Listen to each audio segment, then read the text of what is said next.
in your life. Mm-hmm. Okay. Just in case I'm not the one who edits this, can I have a spelling of your name? Okay. V as in Victor, Orderstrasse. And your first name? Edith. Mm-hmm. And so when I title you, should I put Mayor Edith, or should I put Edith Vorderstrasse? You could put Mayor Edith. I always use my middle initial A. Okay. Mm-hmm. Yeah. Eric, you're going to have to scoot back a little bit, okay? I'm here to talk to you mostly about tobacco. And here they are. Mm-hmm. It says here when you were a youngster, you refused to buy cigarettes for the whalers. Well, I was raised with a non-smoking household. So when my two brothers became whaling captains, my mom asked if I would go buy cigarettes, and I told her no. I said if the whaling crew members wish to smoke, they can buy their own cigarettes. We don't have to provide them cigarettes too, because smoking to me is bad for your health. It creates a lot of respiratory problems for people, even just around you, who are not smokers. Wow. So you felt very strongly about that. Mm-hmm. I feel very strongly about it. I was a casual smoker, but it was something that I just did socially, and I choose to quit because my cigarettes would dry up in my pockets. So I gave up smoking, and I've been an advocate of a smoke-free environment because it's hard to breathe around people who are smoking around you. Eric, you got to be quiet because it's coming out on the thing, okay?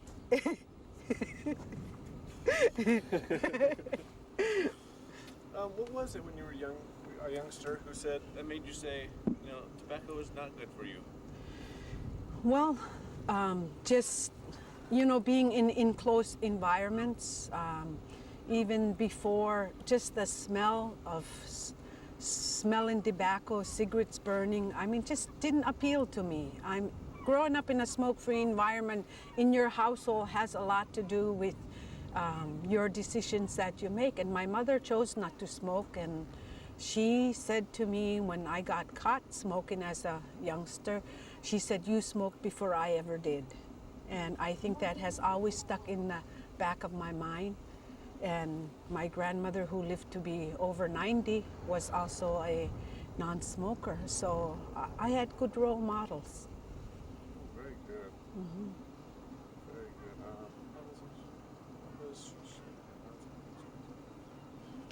How do you share your stance on tobacco with your family and your kids and all that? I try to encourage them not to smoke. In fact, I tell youngsters, I said, tobacco is one of the most addictive drugs there is in the world because it's so readily available. Even though there's age limits, people still buy cigarettes for them. It's just one of the most addictive drugs there is in this world. I try to encourage them not to smoke and say, it's really not good for you. And tell them the problems that they may have somewhere down the line. And I just try to encourage them not to smoke and say, once you begin, it's hard to get away from it. Even though you may tell your own children not to smoke, they have to experience it themselves. And I just hope that they don't become addicted just to be as part of within their peers. I think that's one of the biggest problems. And what I see is most young people that do smoke are young people who have parents, one or the other or both, who may smoke. And that is already in their system, so they crave that nicotine and they begin to smoke themselves. How does your talking to kids, do you see it affecting them? Do you see them kind of pay attention to you? They just kind of look at me like it's none of your business, or it's my choice. But I still try to encourage them not to smoke and say this is not something that you wish to do for the rest of your life because of the health risk there is of cancer. Within the Alaska Natives, cancer Lung cancer is one of the highest rates. And I try to discourage them because of that reason, not just smoking cigarettes, but also smokeless tobacco is another item where we have seen young people die from stomach cancer or whatnot because of smokeless tobacco. And Answered that question right there. So it is, which one's more predominant here? I would say what's more predominant here in Barrow and probably on the North Slope is smoking cigarettes is more predominant. But we have a lot of people who choose to use smokeless tobacco, which is chew. It is also as harmful as cigarette smoking. I'm almost done here. What role does tobacco play in the Inupiat culture? I believe somewhere down, earlier years it was probably used for trading when it was introduced. I don't think we really have a smoking ceremony as the Alaska Indians may have, where they smoke to traditional tobacco. There's a difference between traditional tobacco and commercial tobacco, and that's something that I have gotten a fairly good understanding from going to different smoking alliance or tobacco workshops with groups from the Northwest Indians, and we're trying to distinguish and show young people and people that there is a difference between traditional tobacco and commercial tobacco. Traditional tobacco is usually grown within their own land to where they use, and they're trying to get back to that to promote traditional smoking ceremonies, which is very predominant in the Northwest and the Indians in the lower 48 as their tradition. Ceremonial purposes. Yeah, ceremonial purposes. We're trying to identify the difference between that and to try to encourage people that, if you use your traditional tobacco for your ceremonies, it's different than using commercial tobacco. Do you see yourself as a role model as a mayor for the community? I think it's a role model for people who choose not to smoke. As mayor, yes, I feel that it is a role model, because the city of Barrow, before I became mayor, the previous mayor, who was my husband, Jim Vorderstrasse, had a couple of concerns from community members asking him to introduce a non-smoking ordinance, and that was done while he was the mayor. And then November of 2001, the city council enacted on an ordinance which Barrow is now smoke-free in public places. And I think it has a lot to do with me being as a role model in that era, because I choose not to smoke tobacco or anything else. Very good. Very well spoken. If without tobacco, what would replace tobacco for those who, say, have the need for an addiction or a need for something? I can't really speak for individuals. They have to make that choice. They have to make the choice of being smoke-free. And it is a very addictive behavior. Some people go to other addictions, but it's an individual choice that they have to make for the betterment of their own health and their family environment, because it's something that when you smoke in your household, you have children or you have a spouse, that person with you is also smoking, because they're breathing the same air as you are. Excellent. One more question and I'll let you run. Okay. To an outsider, how would you describe Barrow? To an outside, Barrow is a wonderful place to live. There's a lot to do. We have a lot of traditional things that you could learn within our community, our culture, our whaling, our hunting of different sea mammals and mammals on the tundra. And it's a wonderful community to visit, and people make you feel welcome. people encourage you to learn about our traditions here in our community. And Barrow is a small international community. We have a lot of different people from all over the world who have chose to live here. And no matter how cold it may be, they come from the southern Pacific Islands, from the Philippines, they come from all over. So Barrow is a welcome community, and we enjoy having visitors come and visit our community and to learn about our community and our culture. And is it possible to quickly or briefly just describe the Inupiat culture?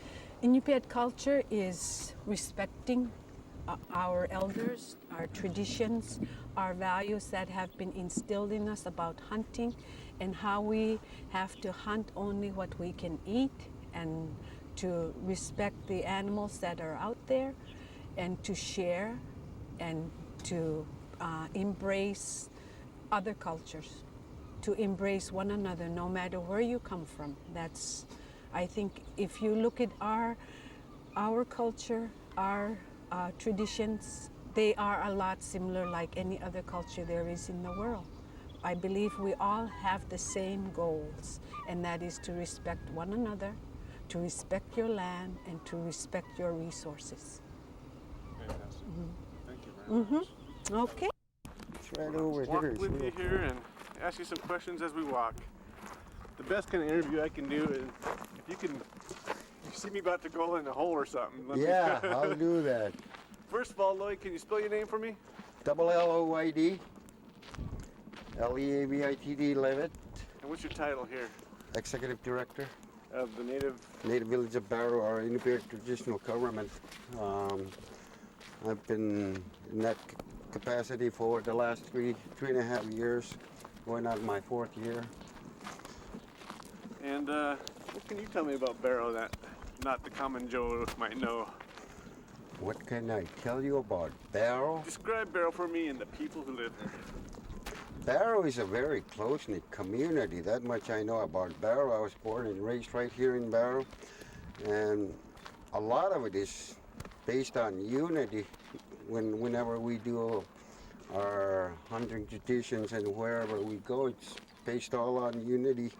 Without unity, we really can't succeed by ourselves. That's what I believe in. And what can you tell me about the Inupiat way of life out here? The Inupiat way of life has got to be understood by outside world that this is our garden up here. People have gardens, flowers and whatnot. This is our resources here in Barrow. I mean, wherever we go, whether it be up inland or out on the ocean, the resources are right there. It's just goes to applying what knowledge you picked up and utilizing it out on the ice or up inland. So it's all based on our tradition, and it's passed along from generation to generation. And what do you do as, you say you're executive director? Is that what you Yes. said? What do you do as executive director? I oversee all the day-to-day activities under the umbrella of Native Village of Barrow. We have quite a few programs in there which has to do with social services department. We've got the general assistance program in there. We've got the truck court system in place. Our workforce development program has a various number of programs in there too. There's the job training placement, the direct employment, and the JOM. We've got all those programs put in place to assist our tribal members to further educate their needs so they can land some decent jobs within the community of Barrow. And tell me where we're going right now and what they're doing there. We're walking over to Henry Onatuk's Onatuk crew. They landed a whale over the weekend, which was probably Sunday morning at 2 a.m. I'm not sure about the size of the whale, but they were out there butchering the last day and a half. So we're out to visit what kind of whale, find out what type of whale and how big the whale was. That much I'd like to find out from Henry's crew here. They went out and, after the 15th of May, we're allowed to go with aluminum boats depending on the weather. When it deteriorates or thaws out, we are on our aluminum boats due to the ice conditions. And while it's frozen, we use our skin boats. And I guess they're inside preparing for something special? Yeah, they're going to be feeding the community of Barrow once they're all set and cooking with all the muktak and the meat that they got over the weekend here. Like I said, the unity this is part of unity here when people gather together and put a large well, like a 50, 60 footer, and it doesn't take a crew to do it. It takes the community to do this type of work and ensure that all the food is brought up. There's a harpooner right there. Chuka, my grandfather's name. What's this little event called? Is there a name for it? This little event is just feeding the community. That's it. Unalik toya means come on over and have some fresh muktak. That's how I learned it, and that's how they still refer to it today. Unalik toya. Before we go in, is there anything that you wanted me to ask you or that you wanted to get out there? No? No. All right. That was perfect, man. Thanks, Lloyd. Take me in. Show me. I don't know these guys. Oh. Oh, we'll find out what we've got cooking. Oh, Ford's still in it. Yeah. So he's picking my brand new cooking oil. Yeah. Huh? Let me know when you want to go forward. Whenever you want. You bet.